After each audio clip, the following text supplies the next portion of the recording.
वसुबारस मिनिटे. नमस्कार उपस्थित सर्व शिक्षक वर्ग आणि माझ्या प्रिय मित्र मैत्रिणींनो.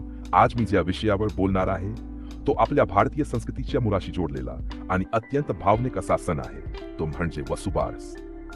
मित्रांनो, वसुबारा दिवाळीचा पहिला दिवस मानला जातो. या दिवशी आपण गायीचे पूजन करतो, कारण आपल्या भारतीय संस्कृतीत गाय ही फक्त जनावर नाही, ती माता मानली जाते. गाय आपल्याला दूध देते, दही, तूप, शेण आणि मूत्र यांद्वारे आपल्या जीवनाला आणि शेतीला आधार देते. म्हणूनच तिला गोमाता म्हणतात. वसुबारस या दिवशी शेतकरी आपल्या गाय म्हशींना स्नान घालतात, त्यांना हार फुले घालतात, ओटी भरतात आणि कृतज्ञतेने त्यांचे पूजन करतात.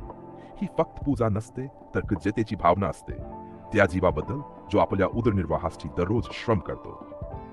आपल्या पूर्वजांनी आपल्याला शिकवलं आहे की निसर्ग आणि प्राणी हे आपल्या जीवनाचा भाग आहेत.